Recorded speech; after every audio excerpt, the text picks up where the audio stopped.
أسوارها وخربوا مبانيها وأضرموا النيران فيها واقتحموا العنابر والزنازين وقتلوا عمدا بعض الأشخاص وشرعوا في قتل آخرين ومكنوا المسجونين من حركة حماس وحزب الله اللبناني والجهاديين وجماعة الإخوان المسلمين وجنائيين آخرين يزيد عددهم عن 20,000 سجين من الهرب. وبعد أن تحقق مقصدهم نهبوا ما بمخازنها من أسلحة وذخائر وثروة حيوانية وداجنة وأساسات ومنتجات غذائية وسيارات الشرطة ومعداتها على النحو المبين بالتحقيقات. 2. قتلوا عمدا المجني عليه رضا عاشور محمد إبراهيم مع سبق الإصرار بأن بيتوا النية وعقدوا العزم على قتل من يحول دونهم واقتحام السجون وتهريب المسجونين، وأعدوا لهذا الغرض الأسلحة والأدوات سالفة البيان وتوجهوا إلى سجن أبو زعبل وما أن ظفروا بالمجني عليه حال تأدية أعمال خدمته بأحد أبراج حراسة السجن حتى أطلق مجهول من بينهم صوبه أعيرة نارية قاصدين إزهاق روحه فأحدثوا إصاباته التي أودت بحياته، وكان ذلك تنفيذا لغرض إرهابي على النحو المبين بالتحقيقات.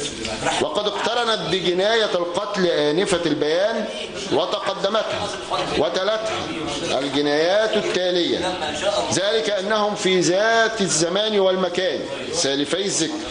1.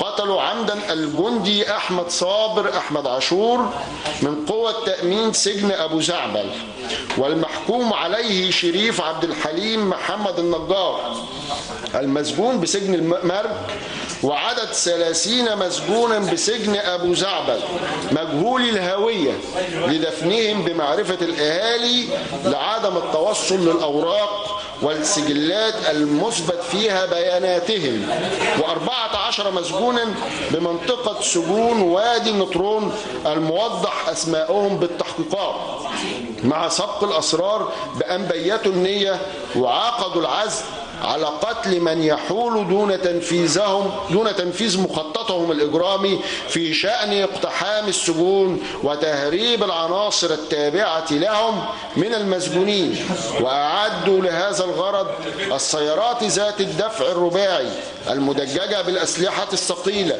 واللوادر والميليشيات المدربة على استخدامها على النحو سالف البيان، وما أن ظفروا بالمجني عليهم حتى أطلق مجهولون من بينهم صوبهم وابلا من النيران الكثيفة من أسلحتهم المتعددة قاصدين إزهاق أرواحهم فأحدثوا بهم الإصابات التي أودت بحياتهم، وكان ذلك تنفيذا لغرض إرهابي على النحو المبين بالتحقيقات.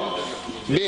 شرعوا في قتل المجني عليهم عيد جابر محروس وإبراهيم محمود عبد القادر وأحمد سعيد عبد الرحمن من قوة تأمين سجن أبو زعبل عمدا مع سبق الإصرار، وقد خاب أثر جريمتهم بسبب لا دخل لإرادتهم فيه وهو مداركة المجني عليهم بالعلاج.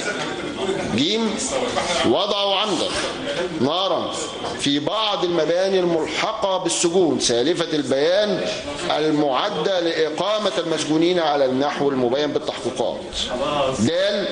سرقوا المنقولات المملوكة لمصلحة السجون الواردة بالتهمة الأولى المبينة وصفا وقيمة بالأوراق، وكان ذلك بطريق الإكراه الواقع على قوات تأمين تلك السجون بأن أطلقوا عليهم النيران من أسلحتهم النارية على النحو الموضح بالاتهامات السابقة، مما ترتب عليه قتل وإصابة المجني عليهم سالف الذكر، وتمكنوا بتلك الوسيلة القسرية من شل مقاومة باقي القوات والاستيلاء على المسروقات على النحو المبين بالتحقيقات. ر. خربوا عمدا مباني وأملاكا عامة ثابتة ومنقولة مملوكة لمصلحة السجون ومخصصة للسجون سالفة البيان، وهي أجزاء من أسوار السجون وأبوابها وعنابرها ومكاتبها الإدارية ومحتوياتها ومعدات ومنتجات المصانع الملحقة والمعدة لتأهيل المسجونين ومحتويات مستشفياتها وعياداتها الطبية. وقد ارتكبت تلك الأفعال تنفيذا لغرض إرهابي وبقصد إحداث الرعب بين الناس وإشاعة الفوضى وقتل وإصابة المجني عليهم سالف الذكر في الاتهامات السابقة. زين، ما كانوا مقبوضا عليهم يزيد عددهم عن 20,000 سجين، بعضهم محكوم عليهم في الجرائم المنصوص عليها في القسم الأول من الباب الثاني من الكتاب الثاني من قانون العقوبات من عناصر حركة حماس وحزب الله اللبناني والإخوان المسلمين، والبعض الآخر محكوم عليهم بعقوبة الإعدام والسجن المؤبد والمشدد من الهرب من سجون وادي النطرون والمرج وابو زعبل حال استخدامهم القوى والعنف والتهديد والإرهاب ومقاومتهم السلطات العامة أثناء تأدية وظيفتهم، ونجم عن ذلك قتل بعض الأشخاص على النحو الموضح بالتهم سالفة البيان.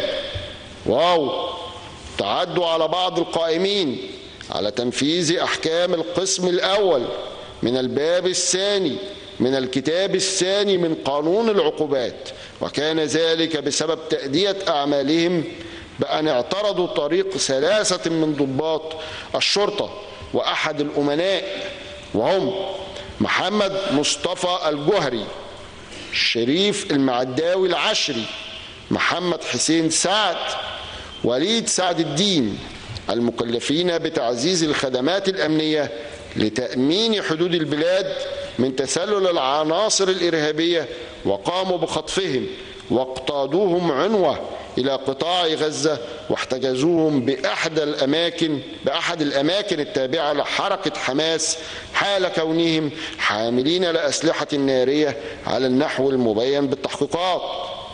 3.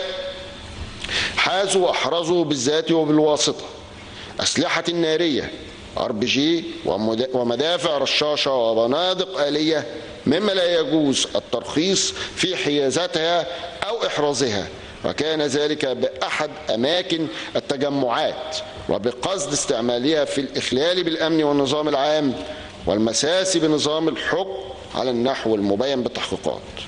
4.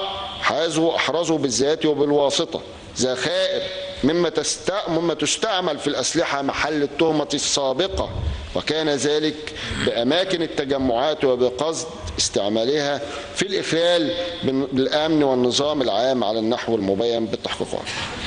2. المتهمون من الأول حتى 71 تسللوا وآخرون إلى داخل البلاد عبر الحدود الشرقية لها بطريق غير مشروع بأن تسللوا عبر الأنفاق المجهزة لذلك على النحو المبين بالوصف أولا بند 1. 3. المتهمون من 77 حتى 21 بعد 100 اشتركوا بطريقي الاتفاق والمساعدة مع المتهمين من الأول حتى 76 بأن اتفقوا مع هيئة المكتب السياسي لحركة حماس وقيادات التنظيم الدولي الإخواني وحزب الله اللبناني على إحداث حالة من الفوضى لإسقاط الدولة المصرية ومؤسساتها تنفيذا لمخططهم وتدريب عناصر مسلحة من قبل حرس الثوري الإيراني لارتكاب أعمال عدائية وعسكرية داخل البلاد وضرب واقتحام مباني الليمنات والسجون وتهريب المسجونين الموالين لهم الأجانب والمصريين وكذا المسجونين الجنائيين، وساعدوهم بأن أمدوهم بالدعم والمعلومات والأموال وبطاقات هوية مزورة لاستخدامها في الدخول إلى البلاد وتوفير السيارات والدراجات النارية. وقد تمت بناء على هذا الاتفاق وتلك المساعدة الجرائم سالفة البيان على النحو المبين بالتحقيقات. رابعا 31 بعد 100 أخفى بنفسه محكوما عليهما بالسجن المشدد، وهما المتهمين 29 و30 بعد 100، وأعانهما على الفرار من وجه العدالة بأن وفر لهما المأوى اللازم لإخفائهما وسهل لهما الفرار خارج البلاد على النحو المبين بالتحقيقات.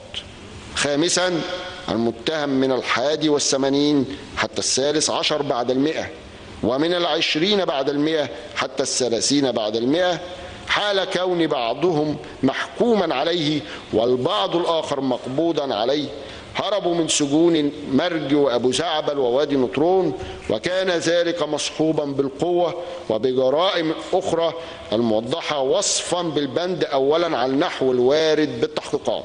وبناء عليه فإن النيابة العامة تطالب بتطبيق مواد الاتهام الواردة بأمر الإحالة وتطبيق أقصى عقوبة على المتهمين مع الاحتفاظ بحقها بإبداء المرافعة الشفوية حال طلبها. وشكرا. اتفضل. الدفاع. الجلسة.